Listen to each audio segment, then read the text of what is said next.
The TalkSport Fan Network. The ultimate on-demand destination for the UK's best fan-led football podcasts. Want authentic supporter insight on all things Bournemouth? Follow Up the Cherries in all departments on the TalkSport Fan Network. Club-dedicated content created by the fans, for the fans. Search TalkSport Fan Network. Welcome back to the show, all Cherries fans, Spurs fans, the rest of the Premier League. Now, before we get going, hit the like, subscribe and the bell button below. It helps this channel to grow. Now, before we get going, here's a bit about our sponsors, Dental on the Banks.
To find out more about what they can do for you, visit dentalonthebanks.co.uk. So, last time up, Gary O'Neill's Wolverhampton Wanderers were set upon by some rampant Cherries, who, of course, won 4-2 at Molineux. What a result, what a game, how much danger is Gary in? We shall find out in the next couple of weeks, I'm sure. Now, of course, we have the visit from Tottenham Hotspur, of course, a side with a former player in Dominic Solanke in their ranks. And it is a pleasure to welcome back on to Up the Cherries in all departments, Jose from El Tel Cocorel. Welcome to the show, Jose. How are you doing? Yeah, I'm all good. I'm looking forward to this show and having a chat. With a mild-mannered opponent, because you can get a lot of toxicity out there. I tell you, but no, I'm looking forward to it. I'm looking forward to having a chat, and also looking forward to going down to play you on Thursday. It's down the coast, as I say, down the south coast. So yes, because I'm on the south coast, but I'm a lot further up. So it's just down the south coast, as I say. Happy days, happy days. Firstly, I want to just bring up the timing of this game because it is quite ridiculous, isn't it? Who decided 8:15 on a Thursday night? It's a bizarre time, isn't it? But it's what happens now with all the providers. And Amazon have done this for the last two, I think it's the last 2 seasons. I can remember they've done it. And the Thursday night games, there's always been 2, and there's always been 1 at 8:15. They did the same tonight, haven't they? There's been a 7:30 game, and there's a 8:15 game was the second one tonight, and that's still going on. So, yeah, it's all to do with, mate. For me, it's greed, and honestly, it's greed because I mean, I'm not going to knock Amazon so much because if you've got an Amazon Prime account, for other things, i.e., if you want to do your shopping and stuff like that, it's good to have a Prime account, and by having that Prime account, you get to watch the football as part of it. Yeah. There's not enough football because Prime, I think Amazon only get it twice in a year, I think, if I remember rightly. Only get it twice. So, but it's nice to see alternative people get it. But it's greed because the timings don't suit. I mean, when do you play again? On Sunday? Yes. Yep. On Sunday against And Ipswich. Are you early kickoff? 2 o'clock or 1:30 or something? Something like that. I think it's, or it might be 3 o'clock actually. To be honest, I haven't even looked that far ahead actually. Because we're playing Sunday, right, against Chelsea, but we got the late game, we got the R4 game. However, Chelsea are playing tomorrow night, so they've got an extra day. Whoever you're playing would probably have an extra day as well, because unless they're playing on Thursday night, you're going to play someone that's got an extra day or maybe Mm. two. It depends. I hope it's not one of the teams that play tonight. Otherwise, they're going to get 2 extra games on you. Or Well, 2 it extra days, is. should I? Well, it is. It is Ipswich, albeit Okay, they so they have got been 2 days beaten extra tonight. rest. Yeah. But they got 2 days extra rest. This Mm. is what I mean. It's just corporate greed, isn't it? Yeah. It's all these different channels providing football. I mean, did you hear the news today that they're talking about the new TV deal, bringing Hmm. the cancelling the 3 o'clock blackout? Yeah. Although it doesn't kick into 29:30, I've heard a lot of people today on radio shows saying the pros and cons for it, and and I understand both sides of the argument from both the people that want it and the people that don't want it, but to me, it's just greed. It's absolute greed. I mean, at the Yeah. end of the day, it's greed, but what you've got a product that needs paying for, and that product is a Premiership, isn't it? So, all the teams in the Premiership, even the team that finishes 20th is going to make a pretty packet from it. So, Yeah. at the end of the day, the clubs are going to want that money, and if that means that we're going to have to play games on odd dates, then that's going to happen. But I feel that it's not only the companies. I feel that the associations like your FIFA's, UEFA's, the Premiership, I think they've got no disregard at all Hmm. for player safety and welfare and that. And every time there's an opportunity that you've got a free window, bosh, let's put something in there. Let's put something in there to get Hmm. money, generate more revenue. It's just absolute madness. But sorry, I've harped on. No, that's all right. Not a problem at all, Jose. Because even if you look at the EFL, what's happening in the EFL, of course they've got these 12:30 games, haven't they, for a selection of teams, and it's just really odd. It's just really odd. I think it's quite a good thing that they've got this, red button, for example, and Amazon have got these games, and I think Amazon do provide some great coverage, but it's just messing up people's calendars. Imagine, we're going to Ipswich, and I've just had a look. It's a 2 o'clock kickoff, on Sunday. Yeah, Um, Firstly, Sunday trains are absolutely terrible to start off with, but secondly, Ipswich is a bloody hard place to get to from here. So um they're not thinking of the fans, they're not thinking of the supporters. You know, ideally, yeah, if they want to put every 3 o'clock game, on TV in some way, maybe in the subscription service, that would be great. I think that would, you know, kill off the market for IPTV because people would do it legally and be supporting their club. And if the clubs, actually benefit from that rather than, the Skies and the Amazons and the BT Sports or whatever it is now, TNT Sports of the world, um, I think that's a better thing, especially for us, but keep it at 3 o'clock for those fans that may be exiles away from Bournemouth or away from Spurs. And, make sure that the fans who can't get the tickets, can watch it at a decent time rather than, 12:30, and everybody who has to come from Newcastle, for example, has to get down to Bournemouth for a 12:30 kickoff traveling through the night, which of course happened, earlier on in the season. But no, great to have you on here, Jose. And of course you did join us for the late night football show a couple of weeks back. I did want to firstly open up, and there is this terminology with Spurs, and you probably won't like it very much, but Spursy. Now, the funny thing is, I'm just looking at your results here. You know, Getting beat by Brighton 3-2 away from home, understand that. Of course, hammering West Ham, everybody hammers West Ham. Hopefully Lopetegui stays there a little bit longer because it means that we can probably hammer them as well. But then you got beat by Palace 1-0 at Selhurst Park. It that doesn't make any sense to me because I think you are, in terms of quality, miles ahead of Palace. You beat Aston Villa, a very good Aston Villa side, 4-1, and then got beat by newcomers Ipswich 2-1, and then went and beat the champions, Manchester City, 4-0 away from home.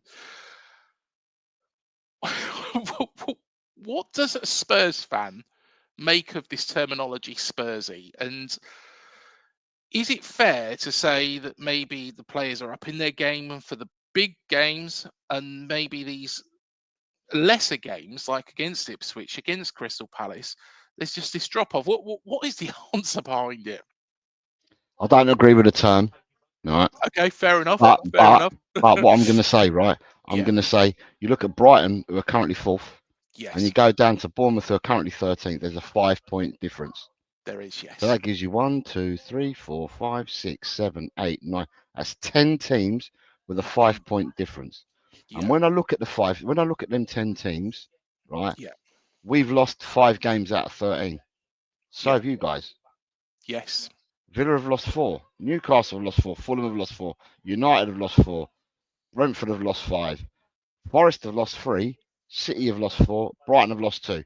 But the reason why the gap's so close and that we're in and amongst it is because we don't hardly draw. We either win or we lose, Yes. right? And for me, it, the annoyance for everybody at the moment is a consistency. So the Yeah. consistency, but there's levels. There's levels to consistency and expectation as well. So my Mhm. expectation is small steps, right? So Yeah. anyone that knows me will tell you, I go small steps. So for me, I'd like to see a 3 game winning run Yeah. or a 4 game winning run, then a draw, then maybe another win, then you can throw in a draw, then a defeat. Small steps. I'm not Mhm. looking for, because I don't think we're at the point yet where we can go on an 8 game winning or unbeaten run. We're not there yet. And the reason why we're not there, and I can't speak for the rest of the clubs in the 10 that I've just said that are in them positions, is that we clearly, and I said this in the summer, we clearly don't have the squad to play on all fronts. And I know that people are going to say, yeah, but this happens to everyone. I would say to people out there, and I'm not trying to plead here, and I'm coming out my begging bowl or anything, but there's not many clubs in the Premiership at the moment that are missing their first team goalkeeper and their Yep. first choice centre backs, their first choice central midfielder, and their first choice striker. That's the whole of our spine of our team ripped out. And Yeah. I mean, that hasn't been all the time. Okay, it hasn't been all the time. That's just now. That's where we are now. So when we played at the weekend, we drew 1-1, didn't we? Yes. And we were awful. We were like off. We were off the pace. We were like strangers in the night in that game. And at the end of the day, we were lucky to get a point. I thought we should have been beaten in that game. The goalkeeper done it so well, but they should have got the 3 points against us. But then you then look at it, and then you look at some of the other results we've had, and you're just like, oh, what? Where's this coming from? Mm. Our squad's too thin. I said in the summer that we were 3-4 players light in the squad to be able to play what we're doing at the moment, which is there's only 6 of us that are doing it at the moment, that we're playing every 3 days. There's only 6 teams that are doing it. Yeah. So, and we're one of them. And out of all them 6 teams, we happen to be better off than Man U at the moment by Mhm. two places and a point. But everyone else that's having to do that is above us. Oh no, sorry, Villa. Villa are down in 12th and they're having to do it as well. So it just goes to show that I knew we didn't have the squad, and I'm starting to doubt. Well, I doubted whether Villa would have the squad at the start of the season anyway to Mhm. challenge, because they're obviously in the Champions League. Yeah. But you know, you struggle. Man City have struggled this year. Teams are struggling to play all these games. It's the same as what we were talking about earlier about the coverage of games and putting them on whenever there's a free week. Do you know what we'll do? We'll throw another game in there. Yeah. And we just haven't got the squad to cover that. Now we're entering a period where it's backs to the wall for Tottenham, and we're going to you on Thursday night with our backs to the wall. Mhm. There's no hiding it. I know some fans in lower leagues are probably going to be turning around and saying, "Oh, we have to play a 46 game season. We have to go through, more rounds of the FA Cup and the Carabao Cup, and of course we've got the EFL Trophy, and so on and so forth." But I think, I agree with you. It's the intensity levels of Context. That's exactly what you're saying. It's the yeah, context. It's the yeah, intensity of the competitions, or the Premiership to start off with. It's the yes, intensity of the Premiership. I mean, as Premiership teams, you and I know that But back in the day, Yeah. and I'm sure a lot of the viewers will know, but back in the day, the FA Cup was the cup that people really took seriously. So Yeah. it doesn't matter whether you were playing a Premiership game or an old First Division game, you would put your first team out in the FA Cup. That doesn't tend to happen now. Now you make changes in the FA Cup. You always make changes in the League Cup now, but you did back then, but not as many as you do now. Some people change their whole side for the League Cup. But in the FA Cup, people are changing teams as well because you just can't keep up the pace with the amount of games and the regularity and the infrequent breaks that you get in the Premiership. I mean, you're not in Europe, Bournemouth, but we're talking about you're playing us Thursday, and now you're going to play Ipswich on Sunday at 2 o'clock. It doesn't matter about Ipswich's result tonight. Ipswich's game is finished. They got 2 days rest on you because they kicked off at 7:30 and we kick off at 8:15. So they've got the 48 hours and 45 minutes plus the extra time on Bournemouth when you play them on Sunday. I mean, we play Chelsea, but Chelsea play tomorrow, but they'll still have a day extra. Yeah. No, most definitely. And it is that level of competition which I think, and I know that if any EFL fans watch this, they'll probably be going, oh, well, they were always moaning Premier League fans, and but I do agree with you on that. And I really, really like Ange Postecoglou. I really do like him as a man. I like him as a manager. He seems to be getting Spurs in the right direction. Yes, the consistency isn't there. And we'll come on to some of his signings because, of course, there is a big one that I want to mention. You know where I'm going with that. But are Spurs fans still happy with Ange? Right. We spoke about this when I did the show with you about a month ago, right? Yeah. You asked me the same question about a month ago. I'm going to give you the same answer that I did a month ago. Go on. Right? For me, I'm Ange in all the way. I'm 100% behind Ange. Yeah. Right. People don't like using the word rebuild, project, process. People don't like using this because people say, well, what are we building from? What are we processing from? Now, for me, right, and I'll probably get pelters for this, Poch said, when he was our manager, said, this club needs a rebuild. And then we didn't back him for 2 summer transfer windows. We didn't back him for 530 odd days it was in the end. Yeah. So we didn't back him for 2 summer transfer windows. I can't remember how many winter transfer windows. He didn't get back. And by the time we'd reached the final of the Champions League, he was even crying out even more than saying, we need to refresh this. We need to rebuild this squad. I think his words were something like, we've got a house here with no furniture, is what he was saying. Because obviously we like to play at Wembley and all that while the stadium was being built. And I think, personally, that since Poch left, Conte, sorry, no, let's go in order. Mourinho, Nuno, and Conte, right? And even to some extent, when Ange came, they all inherited Pochettino's squad that Poch was saying that needed refreshing and rebuilding. So we've only Dyer only left last season, right? Yeah. And Hugo Lloris only left last season. So that means that these players have gone past their sell-by date. When Poch was there, they've gone past the sell-by date, and then these other managers have had to use them because they didn't move them on. Now, people will turn around and say that we still have Ben Davies at the club and Heung-min Son at the club. Yeah. So they've gone through the managers as well, and now Ange has got them. Funnily enough, one of them's playing really out of his skin, and the other one's not. So Ben Davies is playing out of his skin, and Heung-min Son's not on form at all. But to me, I would say, for me personally, I'd sell Son. I won't give him another contract. I just think, but knowing the way that club act for Mr. Levy wants the pound notes to keep coming in because of the Southeast Asian market that Sonny brings to the club.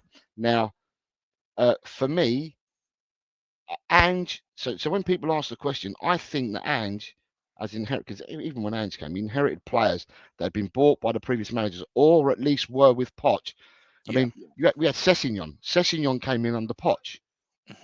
So, he hardly played for Tottenham, but he came in under Poch. So, there's all these players that we needed to move on. Didn't get moved on under the previous 3 managers, but under Ange, we've managed to move them on. Whether we got any money or not, it doesn't matter. Ndombele was bought under Poch. Lo Celso under Poch. So, the list goes on. There was players that have been at the club, and we've held on for far too long, couldn't get rid of them for whatever reason. So, for me, I would say that Ange has come in and the backroom stuff said Langer and that. Whether I rate Langer or not is a different thing. I rated the Italian, the Don, the cook. I rated him. I can't remember his name now, but I rated him. The one that got done for Juventus, Paratici. So I rated him and I rated what he was doing. I don't see what Lange has done at the moment, but for me, if we look at the squad we have now, and you look back to when Ange first came in, and the squad is like night and day with the changes that we've made at night and day. I think it's quite clear the route that the club have taken. Yeah. So the club have taken a route of reducing the wage bill, so not paying the top dollar, reducing the wage bill, and then bringing in youngsters that may be turning into good players in 3 or 4 years' time. So you're taking a punt on it, but we're spending a lot of money to take punts on players because Archie Grace costs 40 million. Yes. Now I think Archie will be a good player. I think he's a good player now. Just needs game time, and I think he'll grow into a really good player. But then if you look at Mickey van der Ven, Mickey van der Ven's 23. You start looking around. Porro's 23. Kulu's 23. Yeah. You start looking around the team, and you can see that we've got young. We've brought the age that's come down. The salaries have come down. There's only I think we've only got 3, maybe 4 players on over 100 grand. Yeah. At the moment, everyone else is on under 100 grand. So it's whether we like it or not, it's the way the club are going. And we needed to sprinkle stardust in the summer, and we didn't do it. We bought youngsters. We didn't sprinkle any stardust, and we're light. And I don't think we'll sprinkle any stardust going forward. I just think that we're going to go, and this is the way we're going to operate. So, in saying that, Ange has come in, and you're asking me the question about Ange as well. And all I'll say is, all I heard at the end of the season, at the start of the season, is he's crap as a manager. He hasn't got a clue. He's tactically naive. He doesn't know when to substitute players. He keeps his hands in his pocket on the touchline. He plays inverted wingers. We always get done on set pieces. We can see all our goals from set pieces. But the story goes on and on and on. And there's groups that say this. There's not everyone though. There are groups that say this. And for me, Postecoglou, look, we haven't got the results that we wanted this season, and we're not consistent, and we haven't been consistent. But I don't see that he's inverted the players as much as what he did last season. This season, I think we've conceded 2, maybe 3 at the max goals from set pieces. Well, last year I think we conceded 16. We've conceded 2 or 3 maximum now. I look at the goals for column, and we've got 28. We scored the most in the Premiership. I look at the defensive column. We've conceded 14, which is better than most of the teams in the Premiership. So to me, there's been changes, but people choose not to see them, and they choose to have their narrative. I think there's a lot of people that didn't rate Ange when he was brought in initially, and they had a perception of Ange. He's never done it in the Premiership. He's done it in leagues that don't matter. Leagues, I mean, there's people that will say, but the Scottish League is the 15th best league in the world, and the Premiership's the best. And all the other leagues he was in, Japan and Australia, that don't matter. So so people have got preconceived ideas. I like Ange. I'd like to see Ange see his contract out. Yeah. And I believe that whether he wins or he loses, and whether we get a trophy or not, I think that Ange will leave us in a better position than when he found us. That's my personal belief. But if you speak to people that are not on YouTube and not on X and stuff like that, so when I go to the ground, I speak to people that are not on these platforms, and they're all support Ange. They're all in support for Ange.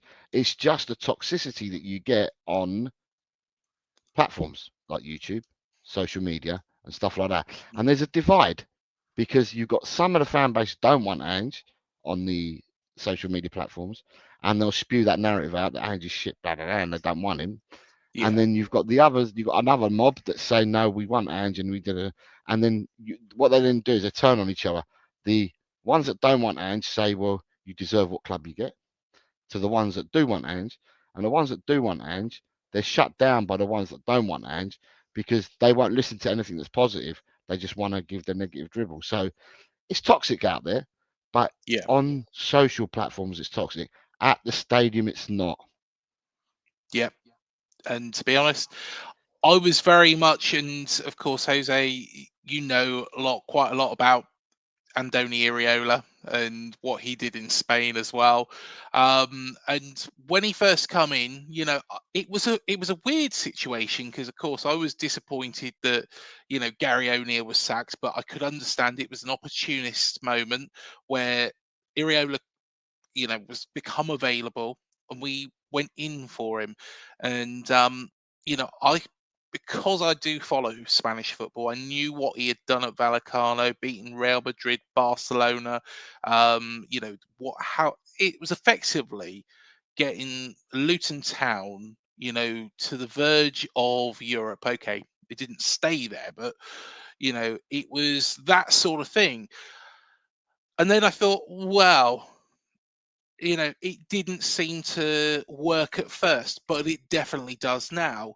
And I guess it's a bit like that at Spurs. When I first saw that Ange, had taken over at Spurs, I was like, I was probably on that side of Scottish football isn't particularly very good.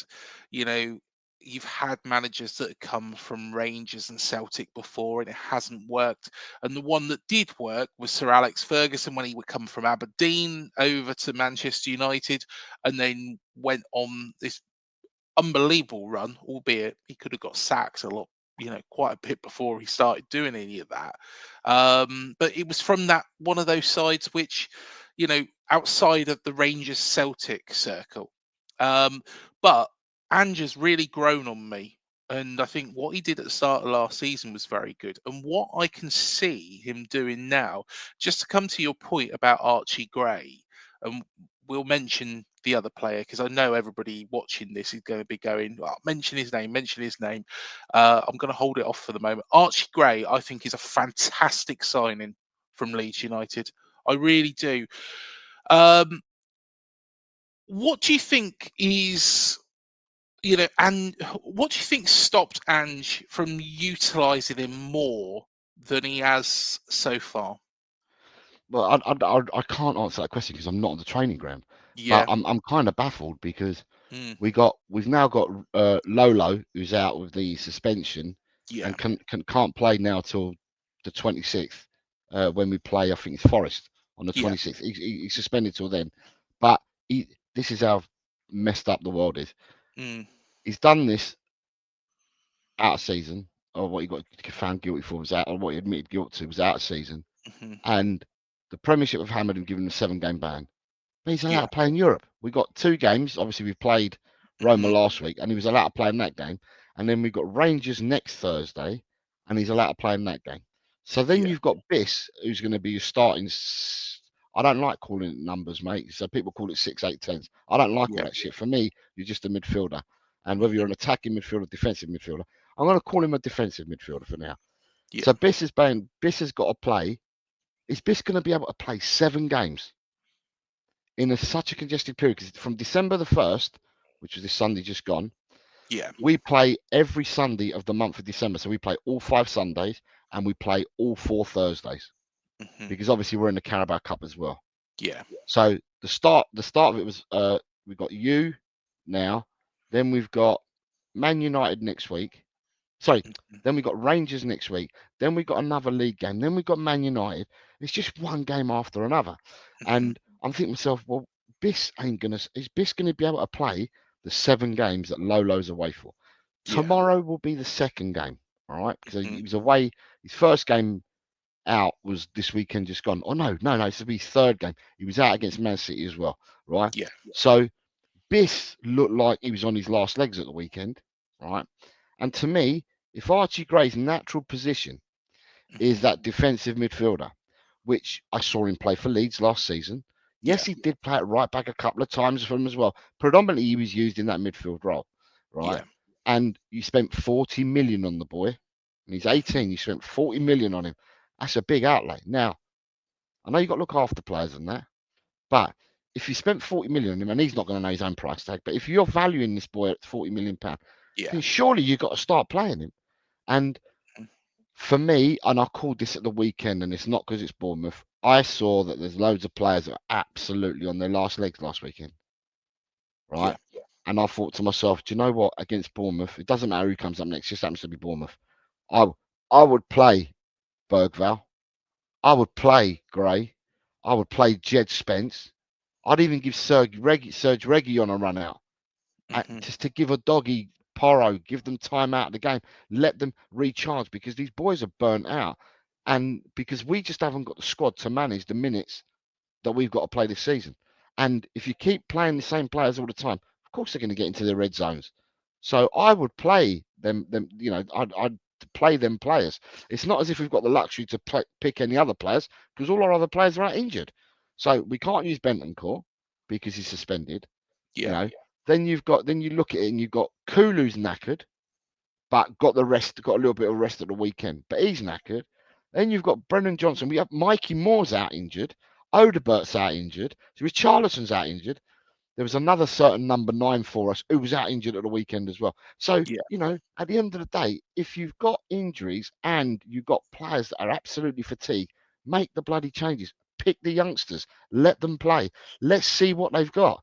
Let them sink or swim. To me, for me, people say, yeah, but you'll damage them. Damage what?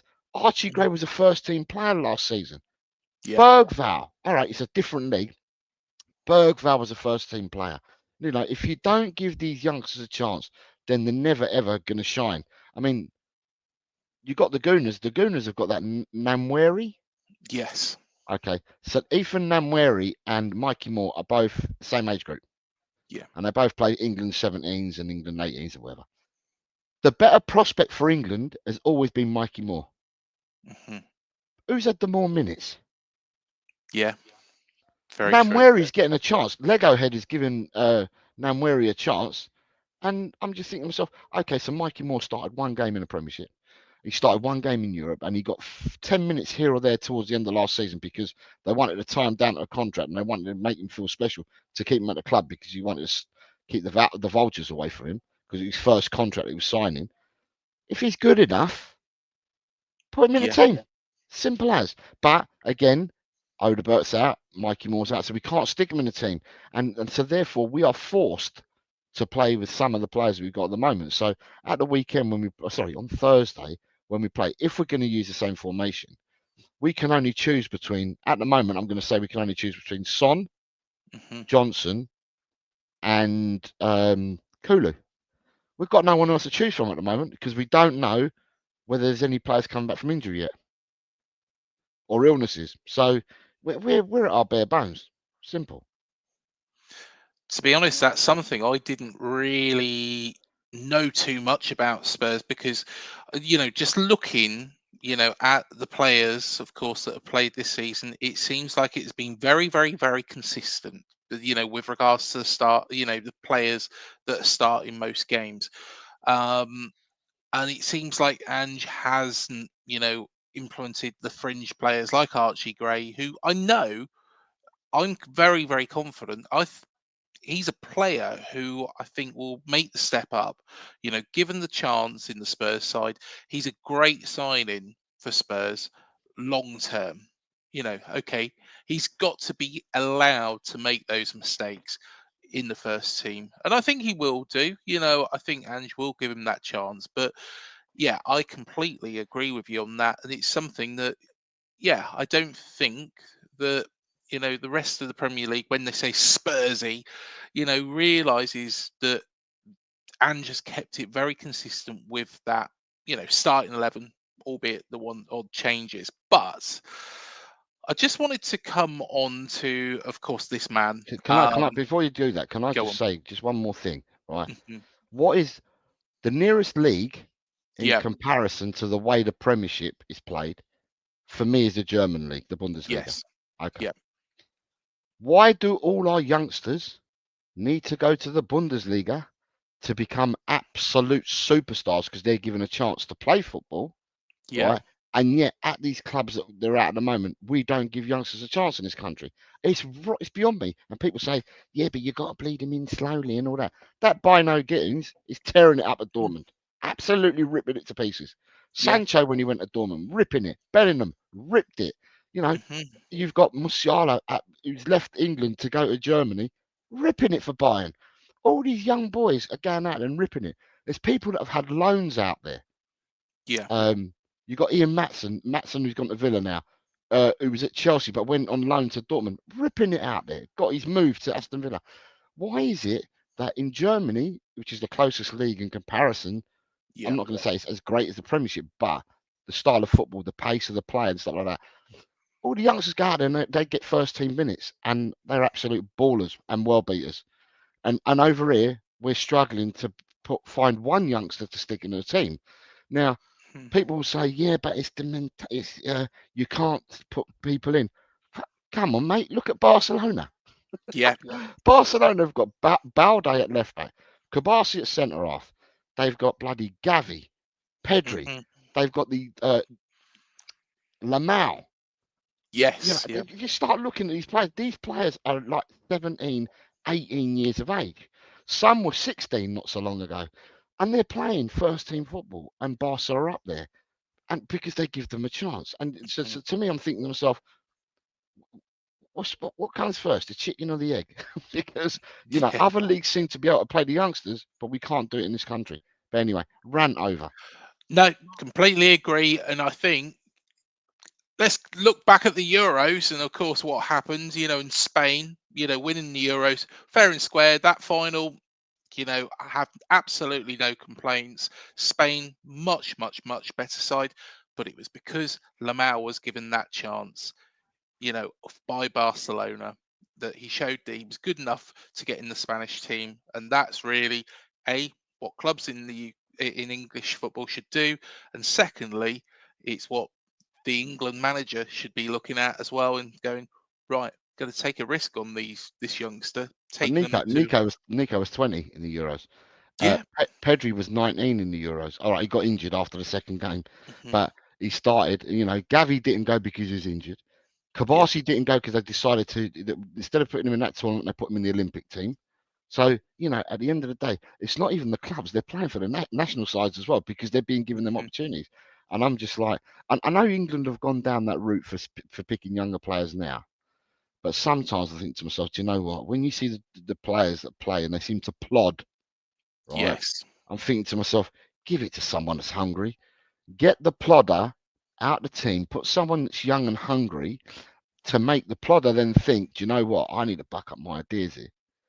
Hmm. But you need someone with still bollocks to do that. So, Exactly. and Exactly. Tuchel might be that man. Well, that's just what I was saying. Is it a masterstroke that we've hired a German? Yeah. Is it a Tuchel, masterstroke? Some Tuchel. people have been moaning, saying, "Oh, we can't have a German in charge of the England squad." I tell you what, he is an honorary Englishman if he wins us the World Cup. Yeah. Hands down, he's English if he wins us the World Cup. Fair But I enough. tell you what, let's talk about this man. So, of course, he drops back. I thought he was a fantastic signing by Spurs. He drops back. Uh, it was a pain for us to lose him. Dominic Solanke. And just to give you some background of what he did here, it wasn't so much him putting the ball in the back of the net, which was his key game. It was dropping back into that midfield, bringing in the likes of Clivert, Christie, Lewis Cook, whoever. Um, his partnership with Billin, let's be honest, Dominic Solanke is a much, much better player than Philip Billin. But, his partnership with Philip Billin was unbelievable. It was fantastic. Um, and I thought when he went to Spurs, what a very, very, very sensible signing by Ange because of that fact. And I think it's what Spurs have been looking out for years, even though I admit, I wish he was still a Cherry.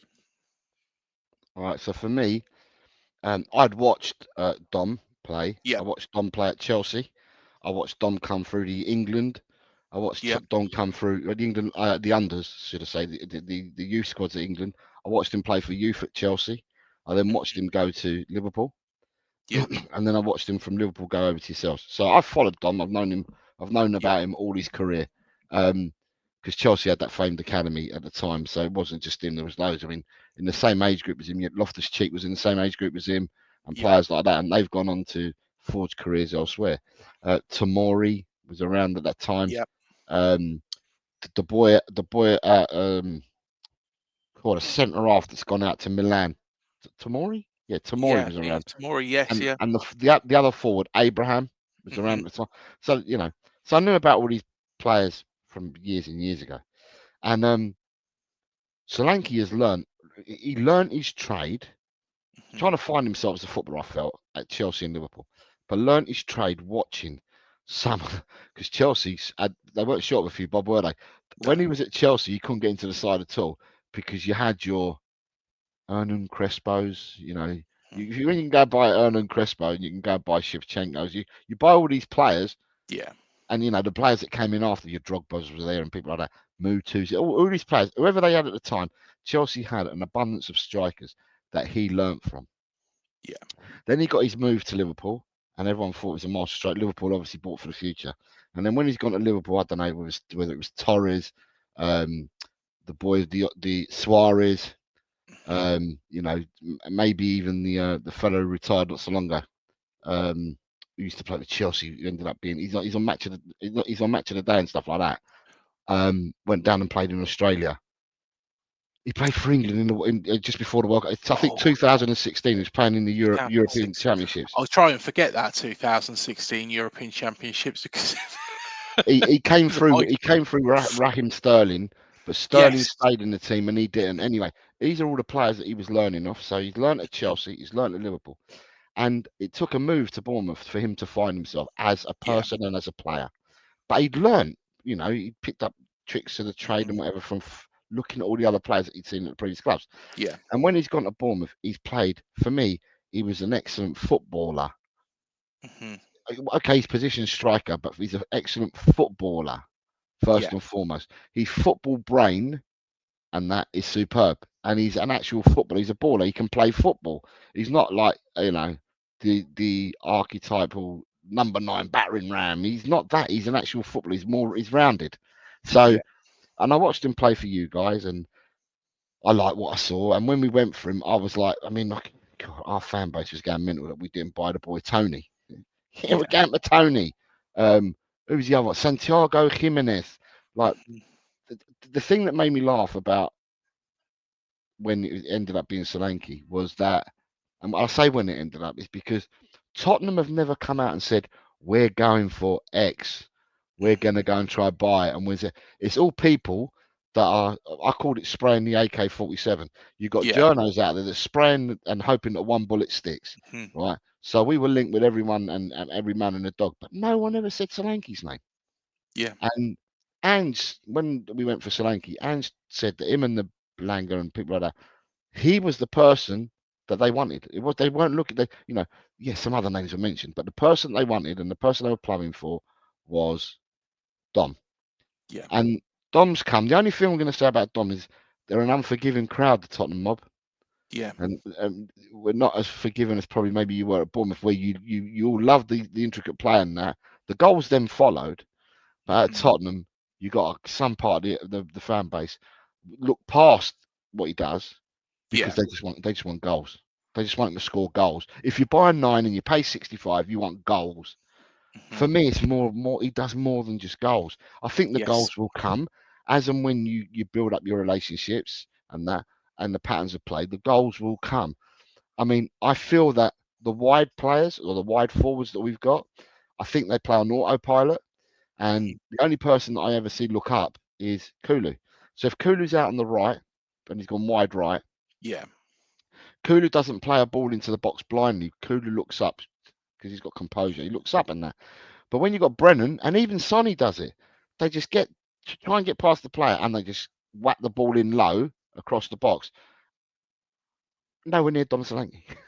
And I'm Yeah. like, if you want to, you've got to feed the beast. In order for him to score goals, you need to feed the beast. And I just feel that at the moment, we're not feeding Dom at the moment.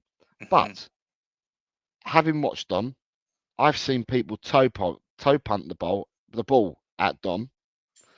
Dom jump up in the air and control it on his chest whilst holding the defender off, Yep. bring the ball down, trap it, still holding that defender off, and then laying it off and bringing someone else into play.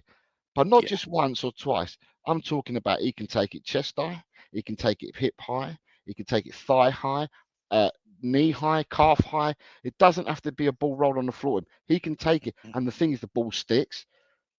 Richie, Yeah. who we had playing in that position when he's fit last Hmm. season, who's nowhere near fit enough, and I don't know what's going to happen to him. But you give the ball to Richie, invariably, I'd say 90% of that time that you give Richie that ball, unless Hmm. it's at his feet, and even then, the ball comes off him. It bounces off him, and the opponents then recoup the ball. With Dom, that don't happen. Dom is selfish in the sense that he takes players away to open up spaces for others. Yeah. You know, he's the first line of attack and he's the first line of defense. Hmm. He's just like, I'll repeat it again. He's a footballer. Forget about the position he plays. Yeah. He's a baller. That's my opinion on him. Hmm. But if you ask the rest of the fan base, they would like to see more goals. They're hard stances, yeah, but you've played 65 minutes, someone don't score enough goals. And I'm just like, well, it will come. I like everything else he's doing, so I can bypass the goals because I can see everything else he's doing. But you won't get, well, there are supporters that don't see that aspect of it. Do you know what? I completely agree with everything you say there. He brings other players in.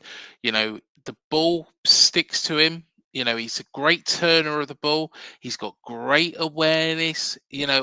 I personally think that for the figure that you signed him for, he's a bit of a steal because of everything else he does. He's not, I even said, in our first championship season, I said I don't think he's going to be a prolific goal scorer, and he isn't. He isn't a prolific goal scorer. He had a great season in front of goal last season. However, it's everything else he does and bringing other players in, opening up opportunities, opening up those teams' defenses. Um, you know, I tell you what, if Spurs fans aren't happy with him, we'll happily have him back because I tell you what, even though some fans and some Bournemouth fans, I read somebody put the other day saying that Evan Nilsson is an improvement on Dom Solanke. Not in a million years. Not in a million years at this point in time. Evan Nilsson, strong player. He's quick, he's clever, he's skillful. However, how many other players is he bringing into play at this moment in time? Hopefully, Iriola, because I think he brought Dom on a little bit last season as well with the style that he implemented in Spain. It helped Dom. Hopefully Evan Nilsson will get there, but he's nowhere near that quality at the moment, Evan Nilsson, because Dom, I completely agree with absolutely everything you've said there. How many And goals did Dom score last year with Bournemouth? I think it was 20 odd? 18. Yeah, I think it was 18, 19. I would have No, to double check. all comps. I think he got 20 odd, didn't he? Well, Yeah, something like that. yeah. How many get in the championship? He did actually get, I think, get to 20 in Yeah, one you got, season. and Yeah. you know, and he doesn't score goals. Mm, Come on. exactly. Exactly. You got another boy that played in the championship called Gokaris. Mm, He's gone to another club and he's scoring goals, but he was doing it for fun at Coventry as well in the championship. So, at the end of the day, I get people saying, yeah, but he's only a one season wonder. So what's yeah. the difference between Dom, right, and Gokaris? Okay, Gokaris is playing for Sporting, whose league, there's only 3 teams that can win that league Yeah. in any one season. Okay, he scored some goals away. But when I watched him play against Arsenal, I didn't see him sharp at all. I can't remember how many touches he got against Arsenal. Now, Mhm. at the end of the day, and with Dom, when we played Arsenal, we lost to them 1-0 earlier on this season when we played them at home. And I saw Dom for the first time. I seen someone bully Saliba. Saliba Yes. got absolutely thrown around like a rag doll. And Gabriel, but Gabriel wouldn't go near him. It was Saliba that was marking him more often than not. Yeah. And this is what I'm saying. I saw the ball hit, fizzed at him, chest high. He's holding Saliba off, brings the ball on his chest, brings it down, still holding Saliba off, and brings on into play. And he does this, not just, I'm just saying Saliba because everyone rates Saliba so highly Yeah. that, I saw him doing it against Saliba. He's done it against other defenders, but I'm just going to say Saliba because that's when it really opened my eyes to think, God, this boy, he's got it. He's got it. Oh, yeah. He is an outstanding talent. Outstanding talent. And I think he'll go from strength to strength. And those Spurs fans that don't love him at the moment, I think will eventually appreciate what he does. Because Ange has got a plan at Spurs. And maybe that's what the previous managers, since Poch haven't really had. Would you agree with that? There's people will turn around and say that the ratio for wins and stuff like that were better with the other managers, and that they were more defensive minded, Yeah. and they were. So when you've got Mr. Levy coming out and saying, "We won, we'll get our Tottenham back. We're going to bring you a manager that brings you free flowing football." In comes Nuno Espirito Santo after 2 months of messing about trying to find a manager, and people were like, "Hold on, this fella's going to bring us free flowing football. He's going to give us our Tottenham back." We watched him manage Wolves, and I think that's unfair because he'd done quite well with Wolves with what he had. But then he also managed in Spain before coming to Wolves, and he managed quite successfully in Spain. But he's come to us and he was awful. He's just an awful. It was awful. Tottenham and him didn't fit, and we knew that from the off. So they've gone from a win now manager with Conte to Nuno, and then you think, okay, they've gone to a win now manager with Conte, but Conte, I think the same is going to be said for Mourinho. Mourinho wasn't backed, right? And I'm going to be brutally honest. Mourinho wasn't backed for what Mourinho's won titles. Yeah. Because okay, let's go back when he was at Porto, right? He won the title with Porto, and he got to the Champions League final, and he won the final with Porto, and all that. And they were players that he coached to become what they did. He then landed on his feet because that Russian came to Chelsea and had loads and loads of money. It was a plaything, Chelsea. And Mourinho was given everything he wanted and more. I think Mourinho would say, "Yeah, can I have X, Y, and Z?" And they went out and bought them all. I remember them having who did they have at the time? They had Mutu, they had Shevchenko, and they had another striker, and I can't remember who it is now, but they had 3 top strikers in the world that people would be salivating off. Crespo was Crespo was there. Drogba came after. You're salivating, and then you look, they went out and bought Ballack in midfield, Claude Makaleli, so anyway, he had more money in the sense they got given everything he wanted. It was a playground for him. And then from leaving there, okay, he's won trophies. He won trophies at Man U, and he's won a trophy at Roma. But his stock went down because people say that the way that he plays football is antiquated. Yeah. Right. So his stock's gone down. And with Conte came in, but with Conte was demanding. Conte wanted to play free at the back and was demanding that we go out and buy Bastoni from Inter Milan. So who's going to slap 80 million on Bastoni? Tottenham weren't. So, so Conte didn't have the players he wanted.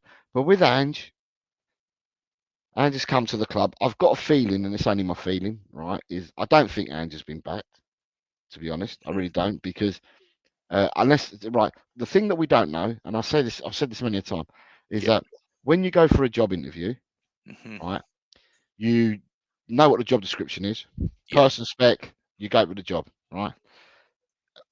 However many interviews you have, because some do rounds and rounds of interviews, so you go back for a second time, third time, whatever.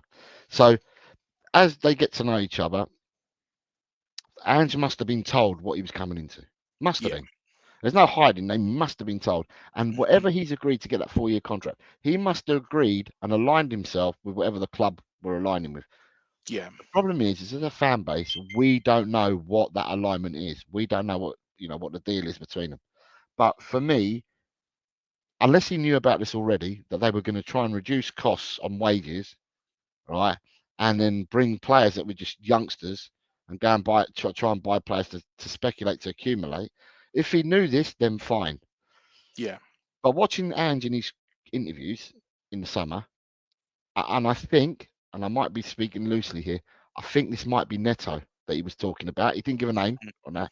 He turned around and said that he wants players that are hungry to come to the club. Now, Yeah. Ange can say he wants a player to play in this position and has to fit this profile, and it's down to Langer and the team to go and find the players. And they come back, and I don't know, let's say they offered you 3 players, right? And one of them could have been Neto, although we then signed Odeberg, but one of them could have been Neto. And I remember in an interview, Postecoglou saying something along the lines of, so I won't paraphrase, I'm just going loosely on what I remember him saying. He said something along the lines of, I only want players here that want to play for the club. They're hungry to succeed and have got hunger in them.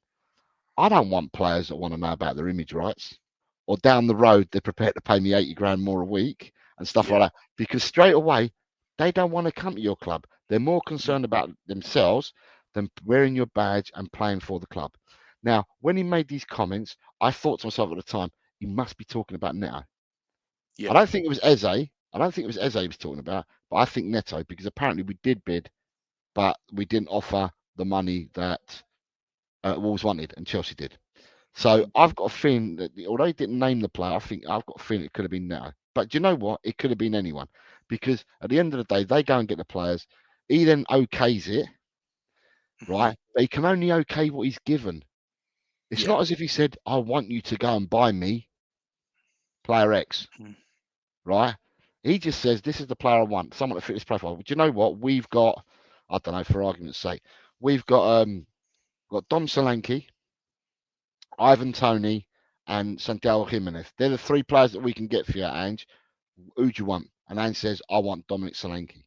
So that's where he signs off on a player, right? It's not that he's gone out for a player and stuff like that. Someone does that job because he tells them what he needs, and then they come back, they present what they're going to present him, and then he has to choose whether he wants to play or not. And that's when he says, yeah, I signed off on the player. And that's where some players say, yeah, we spoke to Ange. Because Ange doesn't get involved till late in the deal, because the talks, the money side of it, and that gets dealt with by Munn and Levy. Levy gets way too involved still. And when the deals are coming close, then Ange has a phone call with them and all that. And people speak about having a phone call with Ange and that.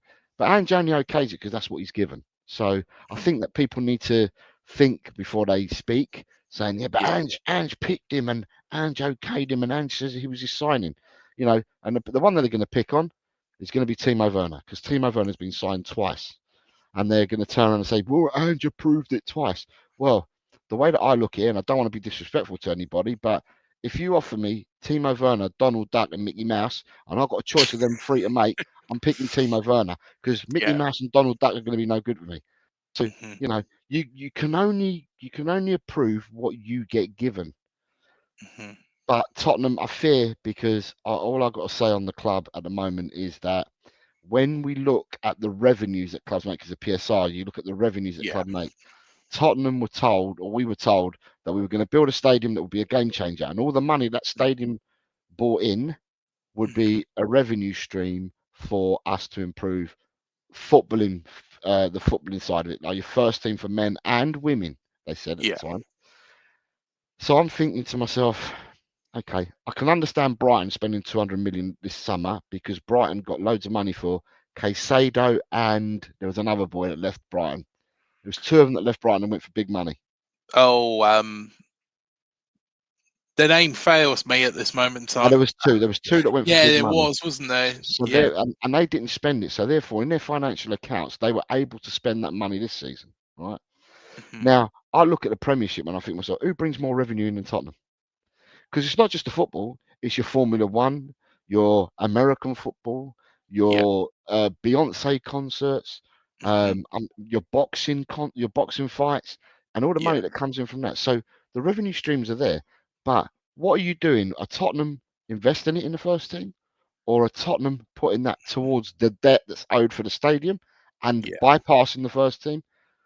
Will they ever put any money into the first team? I don't know, and that's where we are as a club. We don't know because, your chairman Yes. at Bournemouth. Does he come out and speak to the public and all that? Does he do interviews and He stuff like that? does, yeah, he does.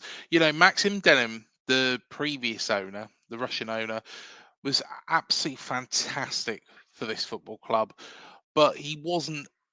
You never really saw him. You never really saw him. You saw him very, very drunk after we was promoted to the Premier League the first time Yeah. round. But yeah, you never really saw him other than that.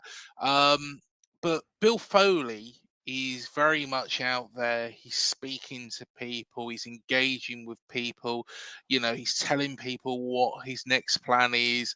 He says that he wants to improve the experience for the whole of the fan base. Some of the fan base are against it because, of course, he's increased the hospitality and to get more revenue in. I think we've got to do that because of the size of the club and the actual market we're in. We're in a 11,000 seater stadium and we've got limited, boxes. So yeah, he's going to have to increase the revenue that way. But he's very, very open. Actually leading on. Of course, Ange. We both think he's a very, very good manager.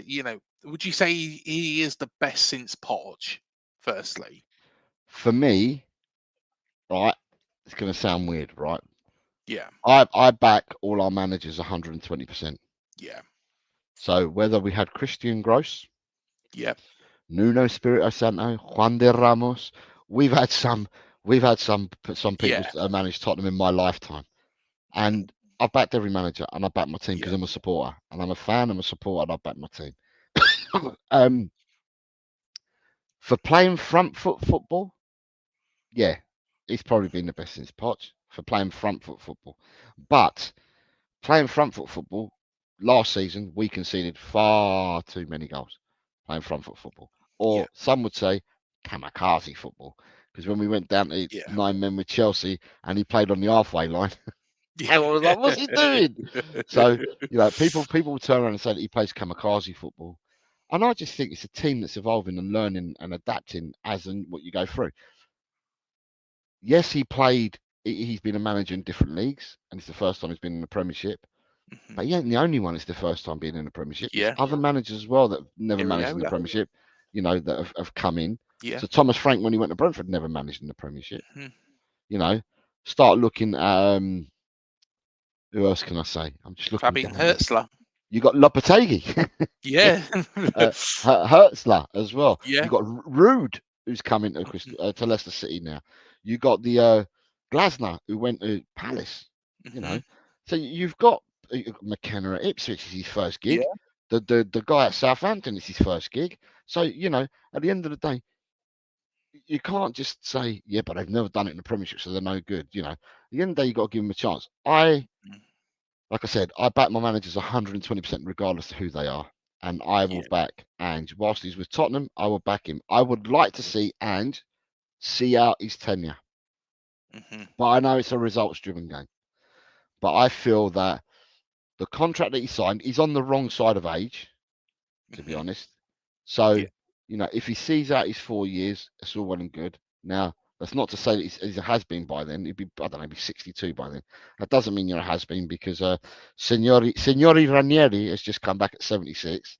Yes. Um, you got Mr. Hodgson, who's 76, who was in the crowd for one of the games the other day, and I was like, is he sniffing a comeback as well? So, age doesn't really matter, but in all honesty, he's got the big gig now at Tottenham. I want him to see his contract out. If he deserves another contract after that, that's fine. Mhm. But what we got to stop doing is this rinse repeat cycle that we do all the time, where we don't back our managers because we don't, Yeah. and we get rid of them, and then we bring someone else in, and that person doesn't last a year, or we make a joke appointment because we turned around and we offered something that we couldn't deliver.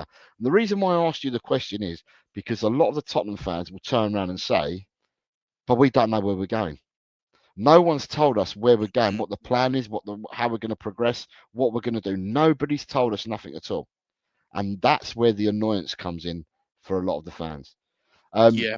the other day, I think Daniel Levy the other day, about a month, 2 months ago. He did a talk at Cambridge or Oxford or one of the unis, right? And he was asked what his three greatest achievements in football were.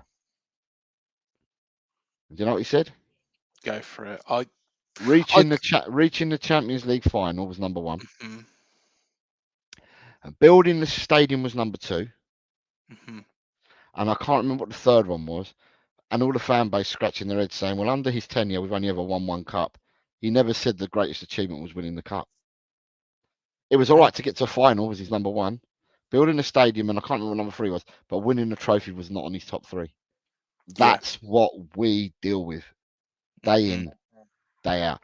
If you've got your owner, your chairman or whatever, if he's football centric and football's at the centre of what he wants to do, then you're a very lucky club.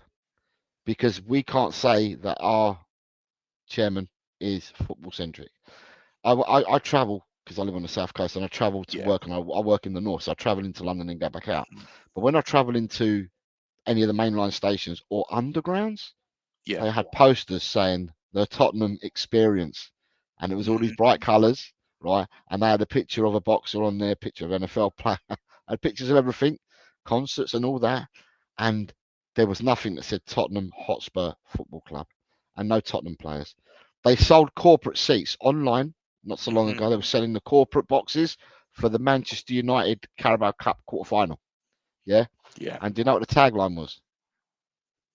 See the game through the eyes of our NFL player, blah, blah, blah. Daniel Levy. Levy. But this is what I'm saying. So at the end of the day, if you've got an owner or a chairman that's football centric, then you've done really, really well. And that means that you will go places. Yeah. That's what I'm going to say. So if that's what you've got at Bournemouth, then Bournemouth, you will still go places. The only thing I've got to ask you, if your stadium's only 11,000, isn't part of the plan to either redevelop, build a newer stadium, add to the stadium?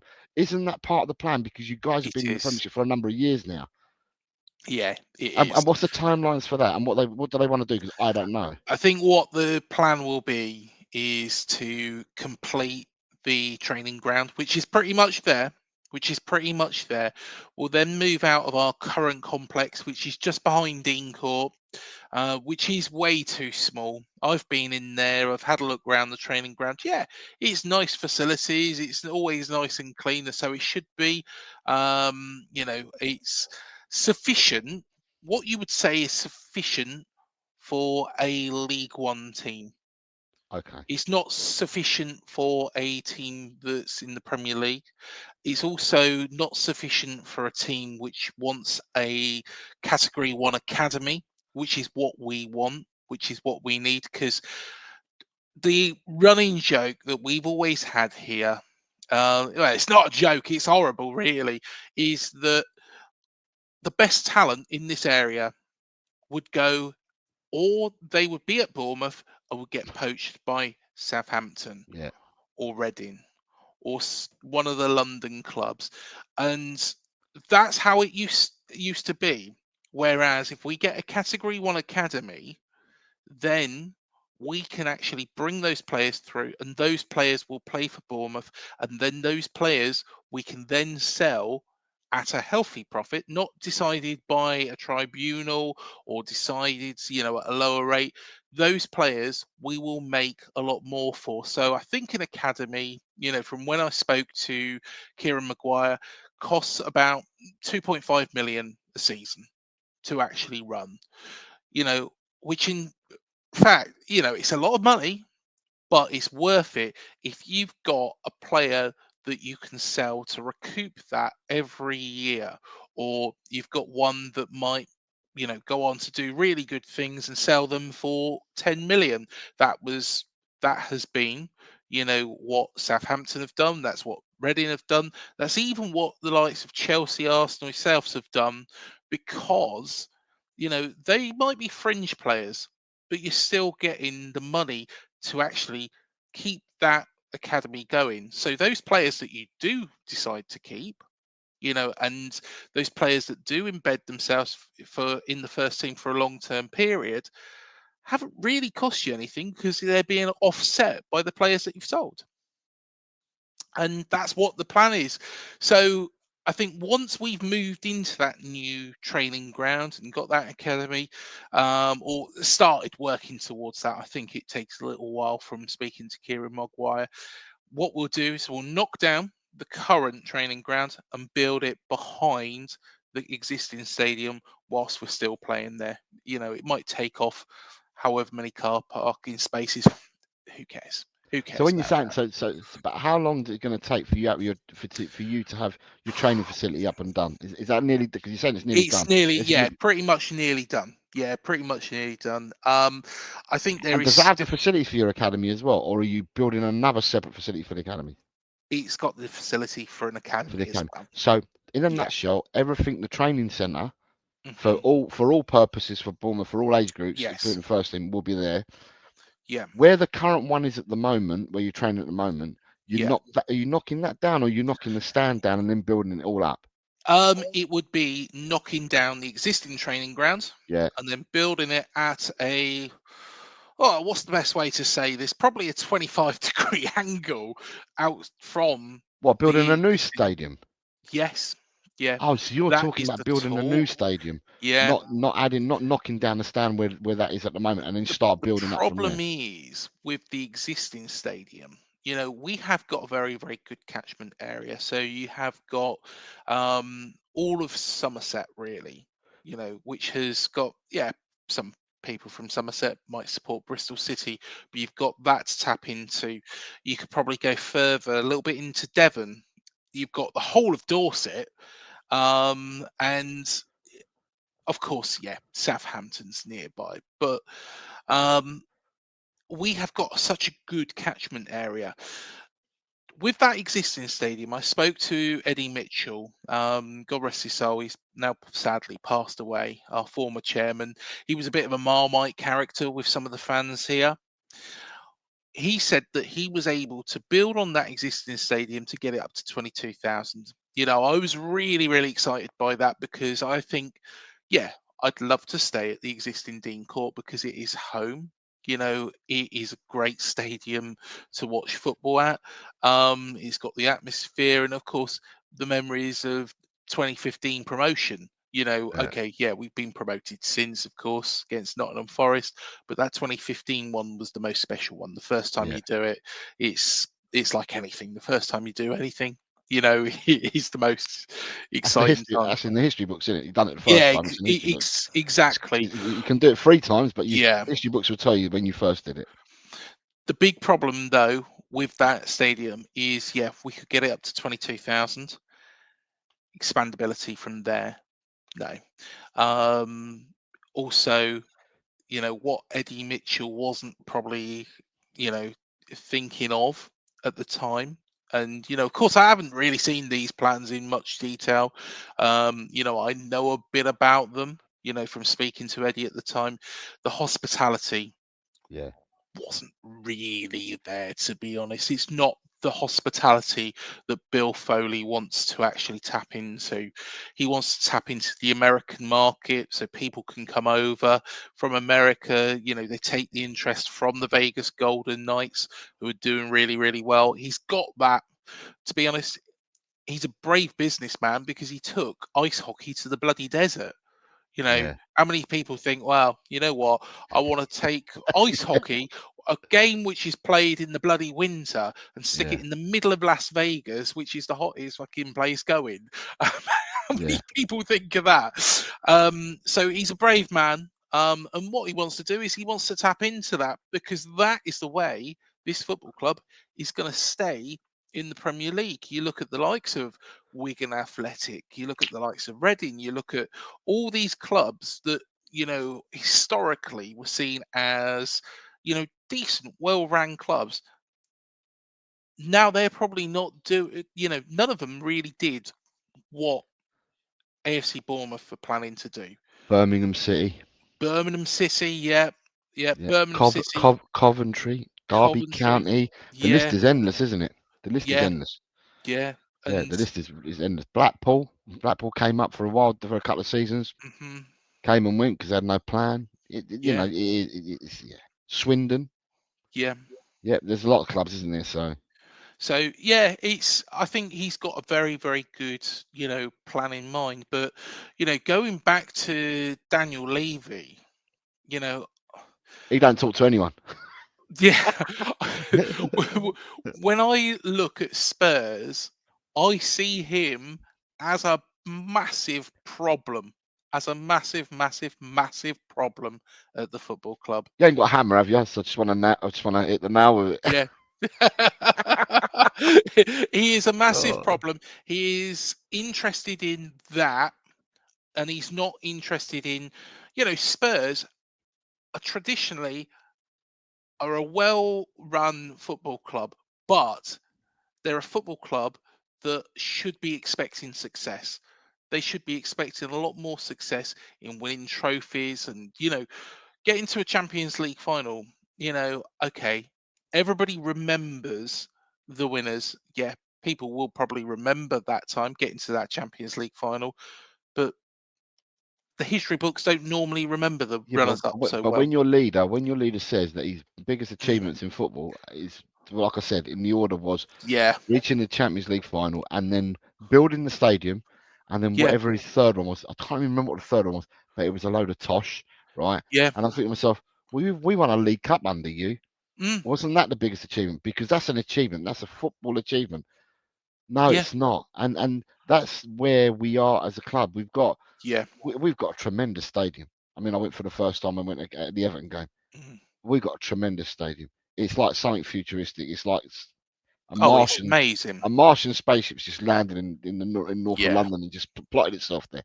You know, and you think to yourself, wow, we've got all this stuff, but we don't have anything to match it. And mm, it seems to be. I mean, like I said to you about the posters, there's so many telltale signs there. It's beyond belief. They are not interested in the football. The football is a small side hustle for them. And, yeah, at the end of the day, it's all about building the property portfolios, gentrifying Tottenham as an area, because mm, they stand to rake and make so much money from gentrifying it all, building yeah, their hotels and stuff like that. You know, at the end of the day, it's difficult because sometimes you've got to be careful what you wish for. Because yeah, the one thing we are is we're a well-run club under Levy. There's no getting yes, away from that. You can't get away from that. It's a well-run club. We're not going to be found into being stuck or anything at all because the club is run and he does it. mm, He probably micromanages it all the way down to the final, the final pound note, right? yeah, But in saying that, I thought that when the hope was when he brought Scott Munn as his chief football operating officer, that he would pass the reins of the football to Scott, and Scott would then pick his team, which is pick Langer, Ange, or whatever, and mm, they would look after the football side. But there's so many rumours that come out, and whether they're true or not, I don't know, yeah, that the Archie Gray deal, he got involved in it. Not Scott Munn, not Langer, Levy got involved. yeah, And he needs to step away. And the other thing that we've got is I don't know who's on your board at Bournemouth because it's interesting to find out about the clubs. yeah. Do you Frano, have any football people on your board? Simon Francis. Simon Francis, who won promotion in that Yeah, I 2015 remember team. Simon Francis. Right, we don't have one footballing Mm, person on the board. Every person on our board is an accountant.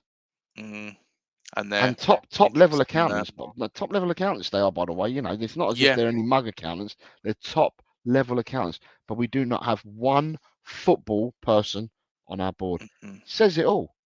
And they're- you can't keep hiding behind that all the time. And I'm not. Listen, I'm not going to turn around and say I'm a Levy out because I'm not. But yeah.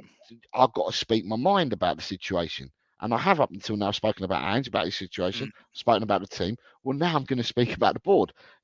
That is the life of a Tottenham Hotspur supporter because that's what yeah. I am. I'm a Tottenham Hotspur Football Club supporter. Yeah. I'm not a Tottenham Hotspur experience fan, if you like. Mm, I'm a football club supporter, not a Tottenham experience fan. Simple. exactly. Exactly. You can give a shit about what NFL teams are playing as long as Spurs are winning something, and I completely agree with you. The stadium is absolutely unbelievable from what I've seen. But, you look at of course, Spurs haven't won the top flight title since 1960, 61. No, nobody really can remember that probably, apart from, the older generation of fans. But the thing is it what you need in that great stadium is a team that have brought success, have won something, whereas, you know, I'm not, not being disrespectful. It's their last season there. Goodison Park is a shithole. It is a shithole. But Everton won the league there, Yeah. and it really, that's what it's all about, is actually winning something. And Levy, yeah, he's got the club on a sensible financial footing. Yeah, there's no, Spurs are in zero danger, but at the same time, there needs to be that thought of not let's make more of that. Let's try and give the fans an experience back. Give the fans an experience back by winning something. Not going to happen. I'm No. afraid. Do you know what? My son. How's my son? My oldest boy is 35 now, Hmm. and he's seen us win the League Cup. He was born in '89, so he was two. He wouldn't have remembered the '91 FA Cup final, Yeah. but he's seen us win a League Cup. Top two League Cups he's seen us win. Right. He's got a Tottenham toe on his forearm that Hmm. runs from top to bottom. He used to go to Highbury to go to work and stuff like that with Yeah. a t-shirt, so you could see his toe. And at the end of the day, I'm just like, I've said to people that we won't win anything major in my lifetime if Mm. things continue the way they are at the moment. If Levy's here to stay, because my fear is Levy won't budge, because Levy's already said through channels have said that Levy's turned around and said that they're happy to sell a portion to Yeah. raise money for their portfolio and to do their businesses and stuff like that. But they won't invest it back in the team. And my feeling is Daniel Levy has children, like most Hmm. people do, and I've just got a feeling that he stays at the club, and he just hands the reins down to his children, and you're going to Yeah. get the similar thing all over again. I mean, at the end of the day, as I said, it sounds awful, but I've said I don't think we'll win a major trophy in my lifetime. I can't see it unless something changes now. But Daniel Levy's always said that even if someone came in for the investment, part of the deal is that he stays on as a chairman, Yeah. Which, which is still the same problem. yeah, Doesn't exactly. matter whether you get investment, and if he still wants to be the chairman, and he's still got the reins of the club, he's still got a problem. Hmm. I think he probably sees it as that he cares and he loves. You can't deny he cares and loves the club, but at the same point, you know, Okay, he is how long have all you been about. supporting Bournemouth for?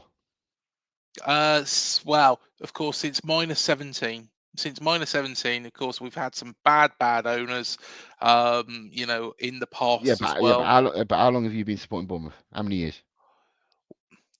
2007. Okay. So we're Tell talking, yeah, me, you as a supporter and a fan, what was 2015 like? absolutely unbelievable. Okay, well there you go. Absolutely End of unbelievable. story, right? Yeah. Now, but we've got a chairman who can't even tell you that our last cup win was the number one on his list for footballing achievement. Mhm. That tells you all you need to know. I don't need to go any Yeah. deeper than that. The fans, it's people like me and the fans, my son, the generations above me, the generations below me. It's them are the people that are the lifeblood or were the lifeblood of the club and want us to win trophies. We crave for a trophy more than anything else. We Mhm. want a trophy, right? But when you've got a governor at the top who doesn't care about winning a trophy, it don't half make it difficult. It really makes it Mhm. difficult. And I've seen us through thick and thin. I've been supporting the club for 49 Yeah. years. Uh, I'm a month away of going into 50 years of supporting the club. And I've seen us win trophies. I've seen Mhm. some bad times as well. Listen, I've seen some infighting. I've seen it all at Tottenham. And all we want is a bloody trophy or be competitive. Go to win a trophy. Try to win a trophy. You know, the last time we were in a final was back in the European, the Champions League was the last time we were in a final Mhm. of any sort. If you forget the Tiger Cup, the Audi Cup, and all these other cups that we've won in friendlies, then we've not been in a final. You know, Yeah. and this is what I mean. This is what we want as a club. We want to win a trophy. Listen, I'll Yeah. settle for one. I'll settle for one trophy, one more trophy. And the hope is that when you win something, the hope is that you then move on to the next step, Mhm. and that builds confidence, and then you start trying to go and win another one. But you've got to get the bug. You've got to win the first one in order to go on to the next one. In our lifetime, in the lifetime of Levy, we've won a cup when we beat Chelsea 2-1 in the League Cup final, Yeah. and then he sold a load of players, and you're like, how are you meant to improve when you're selling players? You sold all your best players, all your assets, then left the club. So yeah, it is what it is, mate. I'll speak to you when we have the home leg, and Yes. I'll be bleating the same story again. I can't honestly, Jose. I can't believe Levy said that. That his number one thing.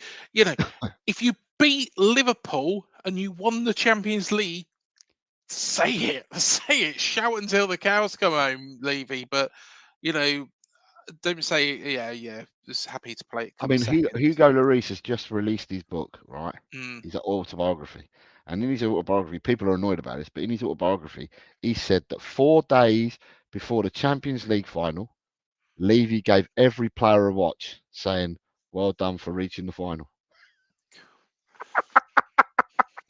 Mate, I could go on yeah. with stories, but there you go. It just shows where we are. And the people that suffer for this are the fans, are the ones that Yeah. suffer. And you've got generations. I mean, I wasn't born in Tottenham, but you've got generations after generation after generation, spanning from when the club was first formed in 1882. Their family trees, as long as it is since then, have supported Tottenham. And each generation, it's been diluted more and more and more until you where you are now. It's hard to try and bring your children up and get them to support Tottenham because you don't want them to go through the pain and the agony that you go through. So Mm. anyway, that's where we are. Well, I tell you what. Let's predict this game. Okay. Are you going to win this one? So you're asking me to go first because I'm the away person. Yeah, Okay. yeah. I always do it. But you probably know that I, I'm not I, going to bet against my own team. yeah, neither am I. I think that Bournemouth play front foot football, Yeah. and teams that come out at us and play front foot football Hmm. are the teams that we end up doing well against. So Man City, Man United, Hmm. Villa. These results we got against teams that opened up and came out and played front foot football against us. If Yeah. you open up because you're the home side tomorrow, Thursday, then but then I'm saying that, but then we need someone called Dominic Solanke back in the side. We need Dom back in the side. If Dom's back in the side, I think we can go and win if we've got Dom back in the Mhm. side. If Dom's not in the side, whether you come at us or not, I think it's harder for us to find the space if we're playing Min Song as the 9. Yeah. I suppose that if Dom's not in the side and we play Kulu as a false 9, we could probably find space because Kulu's Mhm. a really clever player as well. Yeah. We could possibly find space. But I done my predictions show on Saturday. No, I did Saturday for this week. I Mhm. did my predictions show on Saturday and I went for Bournemouth 0, Tottenham 2 without knowing the lineups. And I don't know the lineups because you don't know either. Have you got any injuries? I haven't even bothered looking at that. No, no injuries at all. No injuries at all. So you're coming in with a full squad. Mm, Okay, yeah. we're not. um, of course, Semenyo is back, which is a massive, massive, massive, massive, Says you've got massive. 5 injuries here. You've got Alex Scott Oh out, yeah, Alex Scott. Yeah, yeah. Sinistera's out, Sinister out, but no, nothing new. Nothing new. Lewis Cook actually. Lewis. Semenyo's available. Yeah, Lewis Cook is on a 50-50. He got a late yeah, fitness test. And yeah. you've got a Julian Araujo.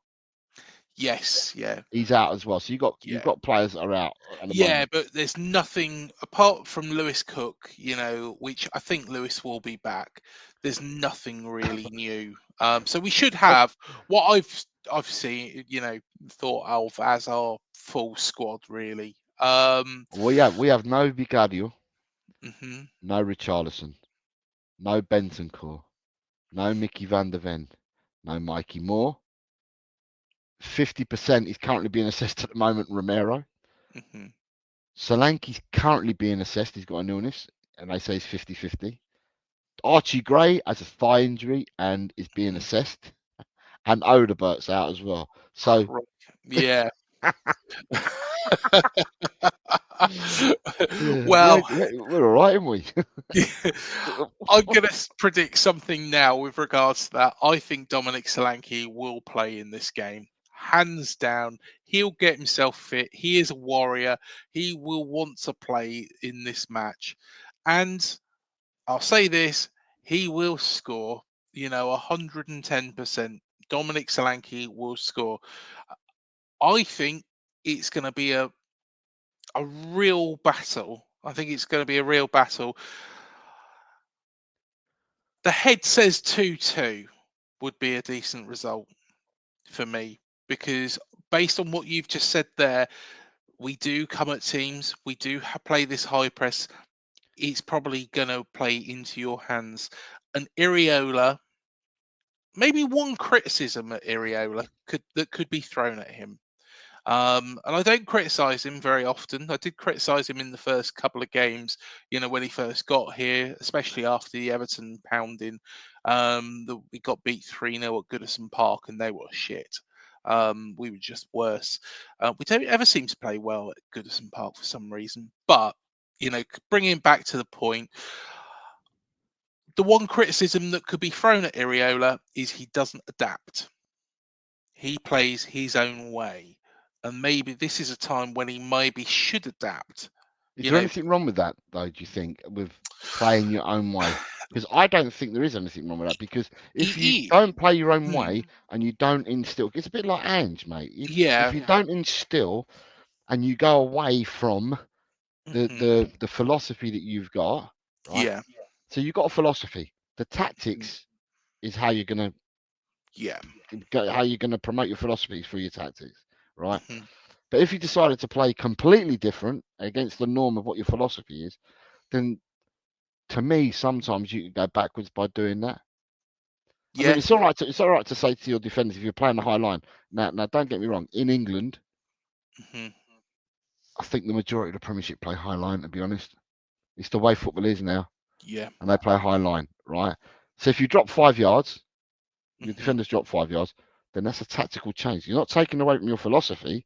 That's just a slight tweak that you've made. Do you know what I mean? Yeah. No, So, I agree with that. So your criticism is about him not adapting.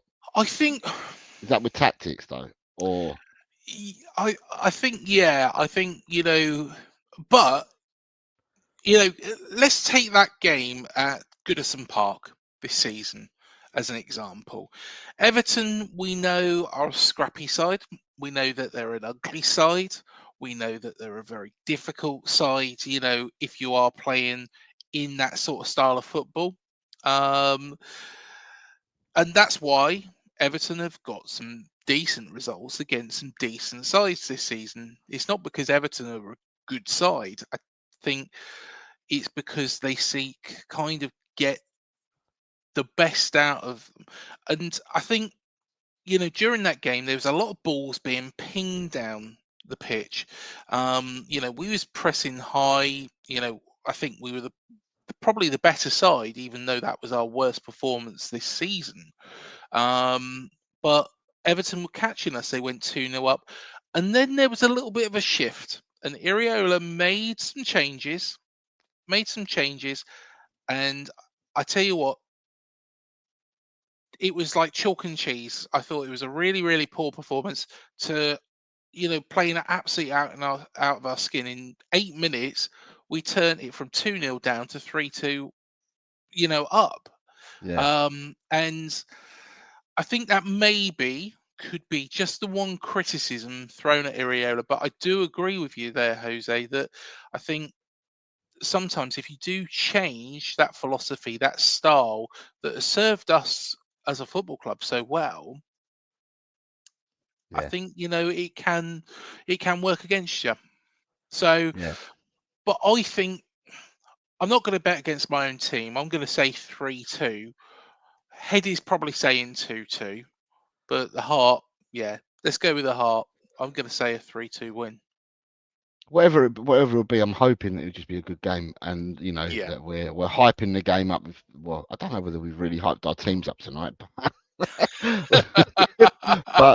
Talking for yourself, Jose. I think okay, Iriola's doing a fantastic job, but yeah, I'm not. I don't know whether I've hyped up the. You definitely haven't hyped up Daniel Levy, but then again, that's a impossible job. Yeah, but yeah, I'm hoping it'll be a good game. It's on a weird time, so yeah, it'd be interesting because it's sometimes. I mean, I don't know how you feel, but sometimes, did you think the pressure's on when you play last in a round of games? If there's something you're trying to achieve, right? So by the time we play, there's another game on Thursday night, but they kick off 45 minutes before us. Let me see. Are they noteworthy teams? Let me have a look. I'll tell you now. Here we go. The Thursday, the 7:30 game is Fulham Brighton. So okay, so Brighton are up there. Fulham are in and around the mix with you and us. Yeah. Right. So the realness out of me wants Fulham to win that game. So Brighton can be pegged back a bit. But then we play last, so therefore you can see all the matches that have already been played. You can see a league table, and you can start thinking to yourselves, because we all do it. Start thinking, if we get 3 points tonight, we'll be in blah blah. So sometimes I don't like playing last because I think it provides more pressure on you. Yeah. Whether the players feel that or not, I don't know. And when you play first, if you've got a shitty result and you played first, then you're like, shit, we're playing catch up now because everyone else is yet to play.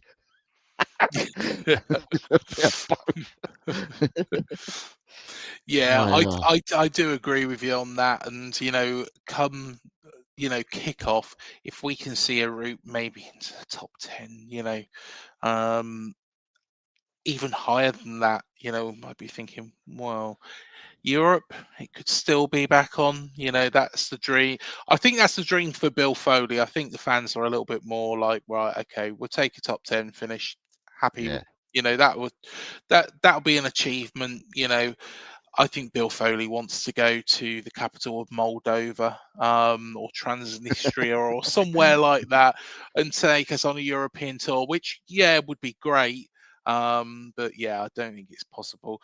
Jose, this has been an absolute pleasure to have you on tonight, and we are going to have to do this all again later on in the season as well, if you're happy with doing that. Yeah. I'm all good.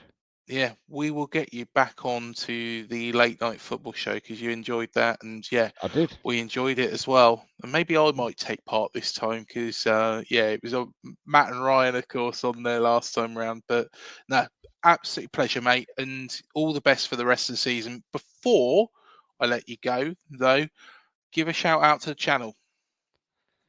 Yeah, my channel is called LTL Cockerel.